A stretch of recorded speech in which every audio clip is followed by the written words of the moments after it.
કેટલાય સમયથી લોક પ્રશ્નોને ઉજાગર કરવા માટે સતત દોડતા મીડિયા કર્મીઓ સાથે સત્તાધીશો દ્વારા કાર્યસ્થળ ઉપર ગેરવર્તણૂક કરવામાં આવી રહી છે। ગત રોજ પણ પાલિકાના પરિષદમાં મીડિયા કર્મીઓ સાથે વડોદરા મહાનગરપાલિકાની વિજિલન્સ અને સુરક્ષા ગાર્ડ દ્વારા ધક્કામુક્કી કરીને અપમાનિત કરવામાં આવ્યા હતા, જે અંગે આજ રોજ વડોદરા મીડિયા ક્લબની એક અગત્યની બેઠક સર્કિટ હાઉસ ખાતે મળી હતી, જે આજ રોજ મીડિયા સાથે ગેરવર્તન સામે વડોદરા મીડિયા ક્લબ દ્વારા મ્યુનિસિપલ કમિશનરને આવેદનપત્ર આપી રજૂઆત કરવામાં આવી હતી। વડોદરા મ્યુનિસિપલ કમિશનર દિલીપ રાણા દ્વારા 3 દિવસના સમયમાં તમામ પાસાઓ ચકાસીને તેમજ જીપીએસસી એક્ટ તથા અન્ય એક્ટની જાણકારી એકત્રિત કરીને યોગ્ય નિરાકરણ લાવવામાં આવશે, ત્યારે બંને પક્ષને સમાધાનપૂર્વક નિરાકરણ આવે તેવી આશા વ્યક્ત કરવામાં આવી હતી। વડોદરા મ્યુનિસિપલ કમિશનરને આવેદનપત્ર આપવા વડોદરા મીડિયા ક્લબના પ્રમુખ અજય દવે, જોઈન્ટ સેક્રેટરી વશિષ્ઠ શુક્લ, ઉપપ્રમુખ દીપક આયરે, પ્રકાશ વર્મા તથા વડોદરા મીડિયા ક્લબના હોદ્દેદારો ઉપસ્થિત રહ્યા હતા। મીડિયા સાથેના દુર્વ્યવહારનો આ પહેલો કિસ્સો નથી, આવા અનેક કિસ્સા બન્યા છે।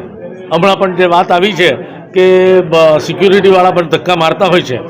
હવે ખરેખર તો ધક્કા ખાનારાએ પણ ફરિયાદ કરવી જોઈએ, પરંતુ જે બનાવ બન્યો એ બહુ ગ્લેરિંગ એક્ઝામ્પલ છે પાવરના મિસયુઝનો, અને આ પાવર ડેપ્યુટ કર્યો છે કે નહીં જીપીએમસી એક્ટે, એની સ્પષ્ટતા માટે આપણે તો મ્યુનિસિપલ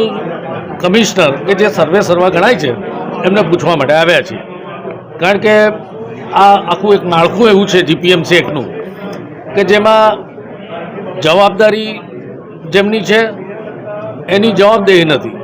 અને જેમની જવાબદેહી છે એટલે કે જેમણે આન્સર આપવાના છે પ્રજાને, એમની પાસે કોઈ પાવર નથી। એટલે એને કારણે જે સમસ્યાઓ સર્જાય છે એ સમસ્યાઓનું ભવિષ્યમાં નિરાકરણ થાય અને સ્પષ્ટતા પણ થાય કે મીડિયાની જવાબદારી શું છે અને ચૂંટાયેલી પાંખની જવાબદારી શું છે। એ સ્પષ્ટતા માટે અમે તો મ્યુનિસિપલ કમિશનરને આ આવેદનપત્ર આપવા માટે આવ્યા છીએ। મીડિયા ક્લબ દ્વારા જે આજે રજૂઆત થઈ છે, જેમાં વિષય છે સામાન્ય સભામાં મીડિયા માટે લેવાયેલ નિર્ણય તેમજ દુર્વ્યવહાર અંગેની સ્પષ્ટતા બાબત।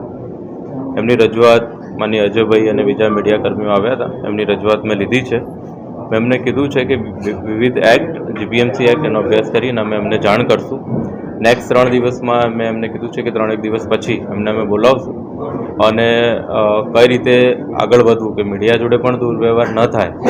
અને જે પદાધિકારી અધિકારી એમની પણ પ્રાઇવસી જળવાય એમાં, અને તમને અમારી પાલિકામાં બનતી જે બી ઘટનાઓ છે એના ન્યૂઝ આપને તરત એનું લાઈવ ફીડિંગ કે એનું માહિતી તરત મળે એની વ્યવસ્થા કરી રીતે વધારી શકાય,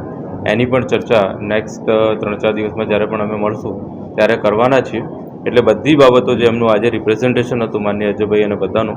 એ રિપ્રેઝન્ટેશન મેં સાંભળ્યું છે, અને એના આધારે નેક્સ્ટ જે 3-4 દિવસ પછી નેક્સ્ટ વીકમાં જ્યારે બી મળશું ત્યારે સ્પષ્ટતા સાથે એમાં જે પણ કાર્યવાહી કરવાની થશે એ કરશું। અને એમાં મેં આપને ફરી કીધું છે કે અમે એક્ટ અમે જોયો છે અને ફરી અમે જોઈ રહ્યા છીએ, અને 3-4 દિવસ પછી અમે એનો જવાબ પણ આપશું। સાથોસાથ જે એ દિવસે જે ઘટના બની કે મીડિયા કર્મી લેડીઝ રૂમમાં ગયા અથવા કોઈ કેમેરામેન ભૂલથી ગયા હશે કે જે રીતે ગયા હશે, અને કાઉન્સિલરશ્રીએ રજૂઆત કરી કે એમની પ્રાઇવસીનું હનન થાય છે, અને એના માટે થઈને આખી આ ઘટના થઈ હતી। અને પછી જે પણ જે અંજલિબેન હતા એમને બોલાવી અને અમે ચર્ચા વિચારણા પર કરી હતી, એમને સાથે રાખીને એમનો પક્ષ પણ સાંભળેલો અને એમિકેબલ સોલ્યુશન આવે એ પ્રત્યે આપણે આગળ પણ વધેલા હતા। અને આ જે ડિક્લેરેશન થયું હતું જીપીએમસીમાં જોગવાઈ છે કે કેમ, બીજા એક્ટમાં જોગવાઈ છે કે કેમ, એ બધું હું 3-4 દિવસ પછી જ્યારે મિટિંગ થશે ત્યારે